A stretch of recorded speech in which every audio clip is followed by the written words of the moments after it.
Last lecture में हमने cell की इंट्रोडक्शन के बारे में बात की थी और आज हम उससे आगे की चर्चा करेंगे।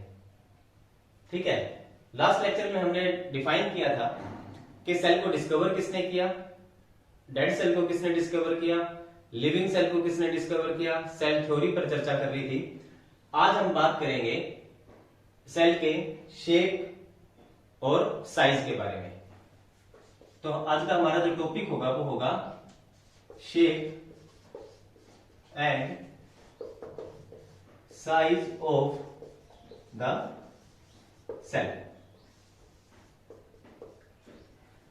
तो देखिए दोस्तों, 1940 के आसपास इलेक्ट्रॉन माइक्रोस्कोप की खोज हो गई थी। कब हुई थी? इन 1940s के आसपास में क्या हुई थी? Electron microscope. और इलेक्ट्रॉन माइक्रोस्कोप की खोज होने के बाद सेल के अंदर तक भी देखा जाना संभव हो गया था एक तरह से। यानी कि सेल के अंदर जो सेल ऑर्गेनल्स है, ये हम पता लगा सकते थे कि सेल के अंदर और क्या चीज है। हमने ये तो बात कर ली थी कि हमारी जो बॉडी है वो सेल से बनी हुई है, लेकिन वो सेल के अंदर भी कुछ होगा जिसके कारण वो फंक्शन परफॉर्म कर रही है। तो उन सब को देखा जाना संभव हुआ इलेक्ट्रॉन माइक्रोस्कोप की खोज होने के बाद। और वो कब हुई? 1940 के आसपास। तो सबसे पहले हम बात करेंगे साइज के बारे में। जो साइज है, size of the cell. Size अगर हम बात करें, जो साइज होगा, सबसे छोटी सेल कौन सी होगी और सबसे बड़ी सेल कौन सी होगी, उसके बारे में हम बात करेंगे। तो जो सबसे छोटी सेल होगी उसका नाम है जो स्मॉलेस्ट सेल। पहली बात हम क्या करेंगे? Smallest cell. Smallest cell in the world. Smallest cell कौन सी होगी? जो स्मॉलेस्ट सेल है उसका नाम होगा माइकोप्लाज्मा।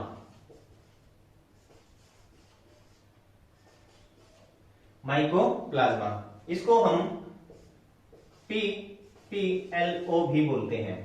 पीपीएलओ का मतलब होता है प्लूरो निमोनिया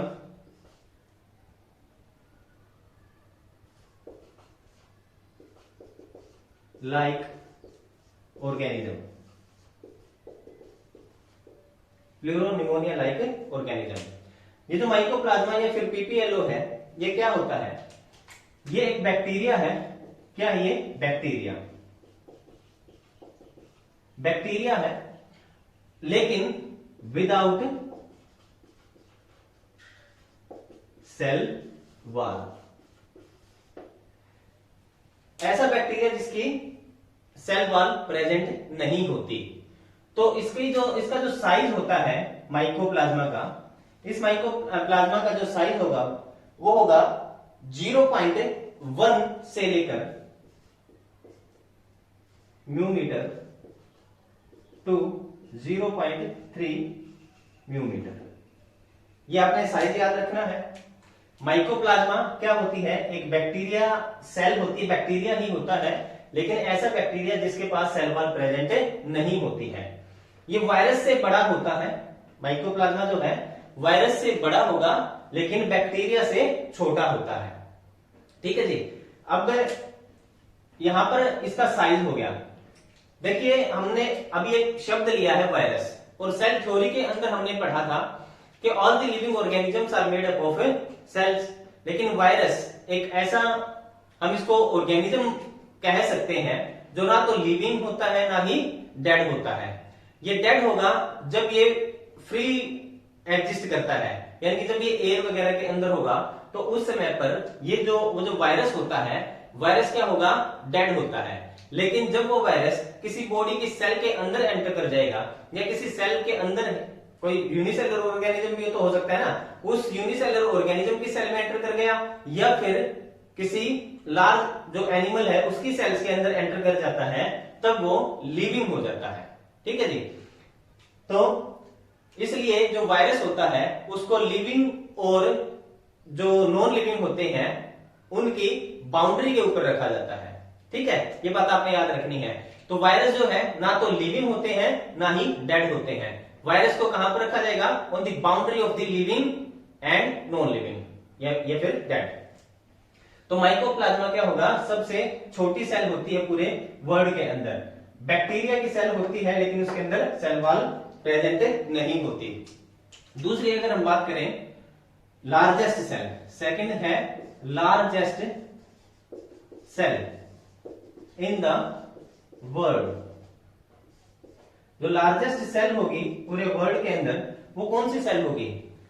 ओस्ट्रिच एग, उसका नाम होगा ओस्ट्रिच एग। शुतुरमुर्ग का जो अंडा होता है उसकी वो एग जो है वो एक सेल ही होती है, और उसका जो एग होगा ओस्ट्रिच का जो एग होगा वो क्या होती है? लार्जेस्ट सेल होती है पूरे वर्ल्ड के अंदर। अगर हम इसकी लेंथ के बारे में बात करें तो लेंथ जो है इसकी लगभग, अगर हम इसकी लेंथ के बारे में बात करें, लेंथ जो होगी इसकी लगभग 150 mm होती है। और अगर हम इसकी विड्थ के बारे में बात करें तो होती है 125 mm। ठीक है जी, ये आपने सिर्फ नाम याद रखने हैं यहां पर भी। साइज के अकॉर्डिंग जो स्मॉलेस्ट सेल होगी वो माइकोप्लाज्मा होगी और लार्जेस्ट जो सेल होगी वो होगी ओस्ट्रिच एग। अब अगर हम बात करें हमारे ह्यूमन बींग्स के अंदर, हमारी बॉडी के अंदर, जो हमारी बॉडी है, तीसरी बात आ जाएगी इन ह्यूमन बींग्स के अंदर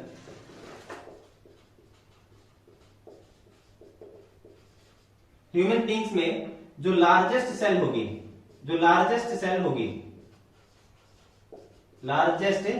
सेल होगी उसका नाम होगा, लार्जेस्ट सेल का नाम है एग सेल या फिर ओवम।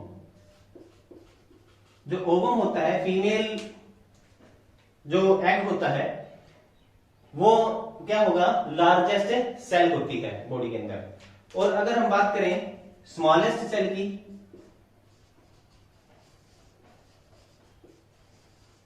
तो स्मॉलेस्ट सेल जो होगी वो होती है स्पर्म सेल। जो मेल गैमेट होते हैं, जो फीमेल गैमेट होगा यानी कि ओवम, वो क्या होगा? ह्यूमन बींग्स के अंदर लार्जेस्ट सेल होगी। और जो स्पर्म सेल होगी ह्यूमन बींग्स के अंदर, यानी कि स्पर्म किसमें बनेंगे? मेल के अंदर बनते हैं। ओवम किसके अंदर बनता है? फीमेल्स के अंदर बनता है। तो फीमेल के अंदर जो ओवम बनता है या फिर एग बोलते हैं इसको, या फिर इसको हम क्या बोल सकते हैं? एग। ये क्या होता है? लार्जेस्ट सेल होती है। इसका साइज जो है वो बड़ा होता है बॉडी में। तो सबसे बड़ी सेल कौन सी हुई? Egg cell. और स्मॉलेस्ट सेल कौन सी हुई? Sperm cell. दोनों ही क्या होते हैं? ये गैमेट होते हैं। अगर हम बात करें तीसरी, लॉन्गेस्ट सेल जो होगी, longest cell in human beings, longest cell कौन सी होती है? Nerve cell. जो हमारे जो नर्वस सिस्टम जो होता है, ब्रेन, स्पाइनल कोड है ना, उसके अंदर जो सेल मिलेगी वो कौन सी होती है? लॉन्गेस्ट सेल होती है। तो नर्व सेल, जो नर्व सेल होती हैं वो क्या होती है? लॉन्गेस्ट सेल होती है हमारी बॉडी की। तो ये तो हमने बात कर ली है साइज के बारे में कि जो स्मॉलेस्ट सेल कौन सी पूरे वर्ल्ड के अंदर, लार्जेस्ट सेल कौन सी है पूरे वर्ल्ड के अंदर। फिर उसके बाद हम बात करेंगे ह्यूमन बींग्स के अंदर, जो ह्यूमन बींग्स है उनके अंदर लार्जेस्ट सेल कौन सी होगी? एग या फिर ओवम, जो कि फीमेल गैमेट होता है। ये क्या होता है? Female gamete. लिख देता हूं मैं, ये होगा फीमेल गैमेट। ठीक है। और जो स्पर्म होता है ये मेल गैमेट होता है। ठीक है जी। और जो नर्व सेल होती हैं ये हमारे नर्वस सिस्टम के अंदर पाई जाती हैं, यानी कि आपके ब्रेन वगैरह के अंदर जो है ये सेल मिलेंगी। और वो लॉन्गेस्ट सेल होती है, कौन सी होंगी? नर्व सेल होंगी। ठीक है। इसके बाद हम बात करते हैं साइज के बारे में। जो साइज होता है वो भी डिपेंड करता है, सॉरी, साइज के बारे में हमने बात कर ली है, शेप के बारे में हम बात करेंगे। अब जो शेप होगी अलग अलग ऑर्गेनिजम्स के अंदर या फिर एक ही ऑर्गेनिज्म के अंदर जो सेल होती हैं उनकी शेप अलग अलग हो सकती है। और वो शेप किस बेस पर होती है? वो शेप होती है उनके फंक्शन के आधार पर। देखिए, कोई भी जो मल्टी सेलर ऑर्गेनिज्म है उसके अंदर डिफरेंट टाइप ऑफ सेल्स मिलेंगे आपको। ठीक है। जैसे हमारे अंदर नर्व सेल हो गई, ये नर्व सेल हो गई। ठीक है। स्पर्म सेल हो गई, ये एग सेल हो गई, है ना। मसल सेल्स हो गई, स्केलेटल सेल्स हो गई, स्केलेटल मसल सेल्स हो गई, जैसे कि क्यूबोइडल सेल्स हो गई, आरबीसी की सेल हो गई, डब्ल्यूबीसी की सेल हो गई, वो सारी एक ही बॉडी के अंदर जो सेल्स मिलेंगी वो अलग अलग, उनके फंक्शन के आधार पर उनका शेप जो है वो अलग अलग पाया जाता है। ठीक है, तो शेप ऑफ दी सेल, हमारा जो अगला टॉपिक है वो आ जाता है शेप ऑफ सेल। देखिए सबसे पहले जैसे हम माइक्रो ऑर्गेनिज्म से ही ले लेते हैं, जो माइक्रो ऑर्गेनिज्म कौन, जैसे बैक्टीरिया। बैक्टीरिया की जो शेप होती है वो भी अलग अलग तरह की हो सकती है। बैक्टीरिया में जैसे ये इस प्रकार से राउंड शेप के जो बैक्टीरिया है वो पाए जा सकते हैं, राउंड शेप में जो बैक्टीरिया होंगे। ठीक है, फिर उसके बाद जैसे रोड शेप जो बैक्टीरिया है वो हो सकते हैं। ठीक है, तीसरा जैसे ये कोमा शेप में कुछ बैक्टीरिया हो सकते हैं, और स्पाइरल टाइप के भी कुछ बैक्टीरिया इस प्रकार से हो सकते हैं।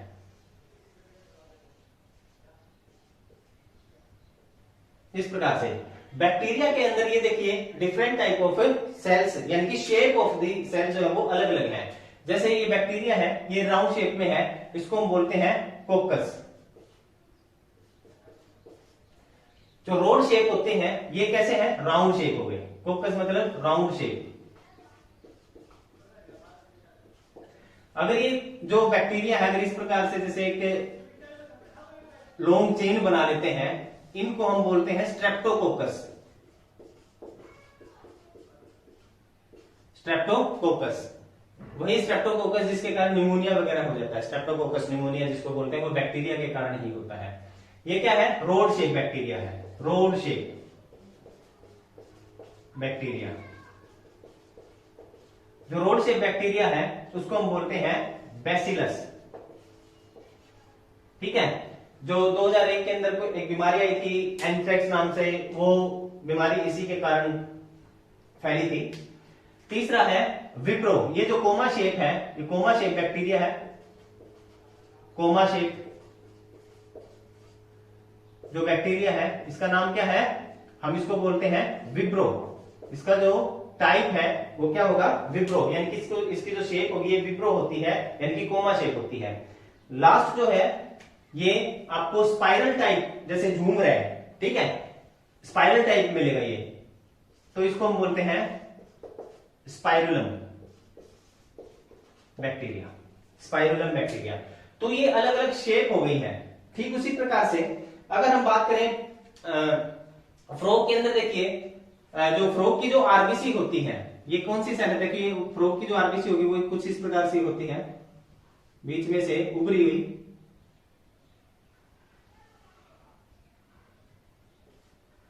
उभरी हुई, ये कौन सी है, फ्रॉग आरबीसी, फ्रॉग आरबीसी। ये क्या है, इसका न्यूक्लियस, क्योंकि न्यूक्लियस उसके अंदर प्रेजेंट होता है तो बीच में से ये इस प्रकार से उभरी हुई सी होती है, फूली हुई सी होती है, तो फ्रॉग आरबीसी होगी। जबकि अगर हम हमारी आरबीसी की बात करें, जो मैमल होते हैं, मैमल्स के अंदर जो आरबीसी होगी वो किस प्रकार की शेप मिलेगी आपको, यहां से पिचकी हुई शेप मिलती है,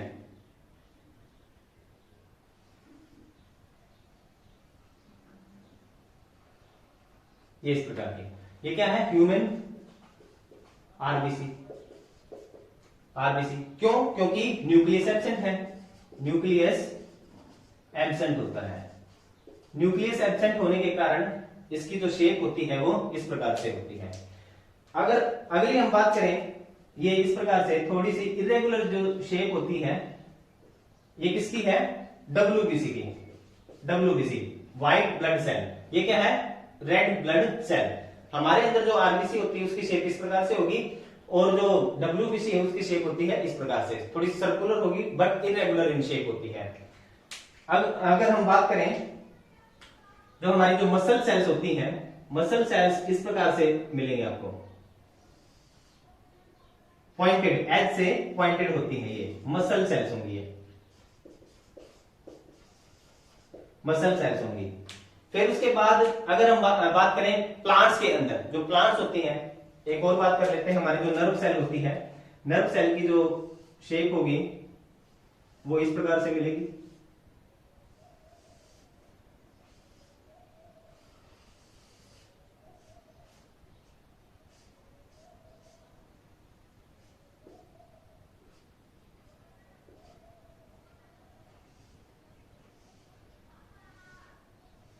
ये क्या है, नर्व सेल, ये नर्व सेल होती है। ठीक है, प्लांट के अंदर अगर हम बात करें तो प्लांट के अंदर स्टोमेटा प्रेजेंट होते हैं। जो स्टोमेटाज होते हैं उनके बारे में हम देखते हैं। जो डाइकोट जो प्लांट होते हैं, डाइकोट प्लांट के अंदर इस प्रकार की आपको शेप देखने को मिलेगी, bean shaped, bean shaped stomata इन डाइकोट प्लांट्स। जो डाइकोट प्लांट्स होते हैं उनके अंदर जो स्टोमेटा होते हैं वो क्या होंगे, बीन शेप्ड होते हैं। और अगर हम मोनोकोट के बारे में बात करें तो मोनोकोट का जो शेप होता है वो डंबल शेप होता है। इस प्रकार से स्ट्रक्चर आपको देखने को मिलेगी।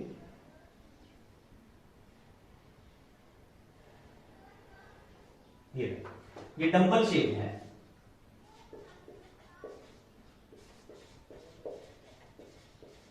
डंबल शेप्ड स्टोमेटा इन मोनोकोट प्लांट्स।